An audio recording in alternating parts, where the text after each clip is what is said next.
Il est impossible d'étudier les œuvres des grands mathématiciens, et même celles des petits, sans remarquer et sans distinguer deux tendances opposées, ou plutôt deux sortes d'esprits entièrement différents. Les uns sont avant tout préoccupés de la logique. À lire leurs ouvrages, on est tenté de croire qu'ils n'ont avancé que pas à pas, avec la méthode d'un Vauban, qui pousse ses travaux d'approche contre une place forte, sans rien abandonner au hasard. Les autres se laissent guider par l'intuition et font du premier coup des conquêtes rapides, mais quelquefois précaires, ainsi que de hardis cavaliers d'avant-garde. Ce n'est pas la matière qu'ils traitent qui leur impose l'une ou l'autre méthode. Si l'on dit souvent des premiers qu'ils sont des analystes, et si l'on appelle les autres géomètres, cela n'empêche pas que les uns restent analystes même quand ils font de la géométrie, tandis que les autres sont encore des géomètres même s'ils s'occupent d'analyse pure. C'est la nature même de leur esprit qui les fait logiciens ou intuitifs, et ils ne peuvent la dépouiller quand ils abordent un sujet nouveau. Ce n'est pas non plus l'éducation qui a développé en eux l'une des deux tendances et qui a étouffé l'autre. On est mathématicien, on ne le devient pas. Et il semble aussi qu'on est géomètre ou qu'on est analyste. Permettez-moi de comparer deux hommes qui sont l'honneur de la science française, qui nous ont été récemment enlevés, mais qui tous deux étaient depuis longtemps entrés dans l'immortalité. Je veux parler de M. Bertrand et de M. Hermite. Ils ont été élèves de la même école et en même temps. Ils ont subi la même éducation, les mêmes influences. Et pourtant, quelle divergence! Ce n'est pas seulement dans leurs écrits qu'on la voit éclater, c'est dans leur enseignement, dans leur façon de parler, dans leur aspect même. Dans la mémoire de tous leurs élèves, ces deux physionomies se sont gravées en traits ineffaçables. Pour tous ceux qui ont eu le bonheur de suivre leurs leçons, ce souvenir est encore tout récent, il nous est aisé de l'évoquer. Tout en parlant, M. Bertrand est toujours en action. Tantôt il semble aux prises avec quelque ennemi extérieur, tantôt il dessine d'un geste de la main les figures qu'il étudie. Évidemment, il voit et il cherche à peindre. C'est pour cela qu'il appelle le geste à son secours. Pour M. Hermite, c'est tout le contraire. Ses yeux semblent fuir le contact du monde. Ce n'est pas au dehors, c'est au dedans qu'il cherche la vision de la vérité. Chez nos étudiants, nous remarquons les mêmes différences. Les uns aiment mieux traiter leurs problèmes par l'analyse, les autres par la géométrie. Les premiers sont incapables de voir dans l'espace, les autres se lasseraient promptement de longs calculs et s'y embrouilleraient.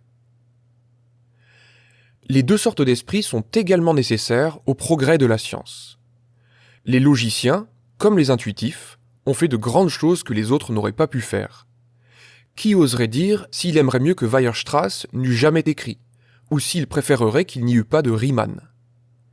L'analyse et la synthèse ont donc toutes deux leur rôle légitime.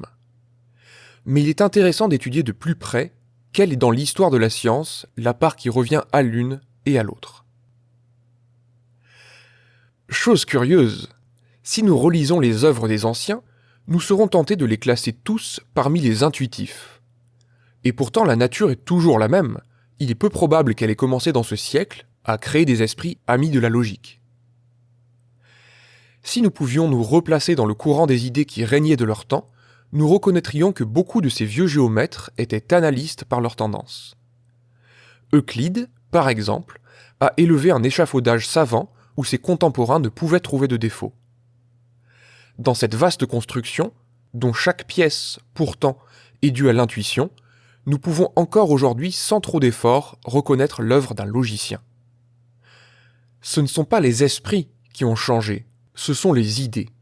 Les esprits intuitifs sont restés les mêmes, mais leurs lecteurs ont exigé d'eux plus de concessions.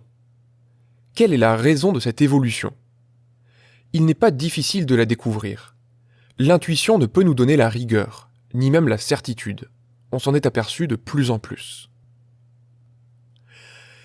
Nous savons qu'il existe des fonctions continues dépourvues de dérivés. Rien de plus choquant pour l'intuition que cette proposition qui nous est imposée par la logique. Nos pères n'auraient pas manqué de dire « Il est évident que toute fonction continue a une dérivée, puisque toute courbe a une tangente. » Comment l'intuition peut-elle nous tromper à ce point? C'est que quand nous cherchons à imaginer une courbe, nous ne pouvons pas nous la représenter sans épaisseur. De même, Quand nous représentons une droite, nous la voyons sous la forme d'une bande rectiligne d'une certaine largeur. Nous savons bien que ces lignes n'ont pas d'épaisseur.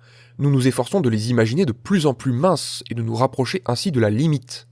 Nous y parvenons, dans une certaine mesure, mais nous n'atteindrons jamais cette limite. Et alors, il est clair que nous pourrons toujours nous représenter ces deux rubans étroits, l'un rectiligne, l'autre curviligne, dans une position telle qu'ils empiètent légèrement l'un sur l'autre sans se traverser. Nous serons ainsi amenés, à moins d'être avertis par une analyse rigoureuse, à conclure qu'une courbe a toujours une tangente. L'intuition ne nous donne pas la certitude. Voilà pourquoi l'évolution devait se faire. Voyons maintenant comment elle s'est faite. On n'a pas tardé à s'apercevoir que la rigueur ne pourrait pas s'introduire dans les raisonnements si on ne la faisait pas entrer d'abord dans les définitions. Longtemps, les objets dont s'occupent les mathématiciens étaient pour la plupart mal définis. On croyait les connaître, parce qu'on se les représentait avec les sens ou l'imagination. Mais on n'en avait qu'une image grossière, et non une idée précise sur laquelle le raisonnement put avoir prise. C'est là, d'abord, que les logiciens ont dû porter leurs efforts, ainsi pour le nombre incommensurable. L'idée vague de continuité, que nous devions à l'intuition, s'est résolue en un système compliqué d'inégalités portant sur des nombres entiers.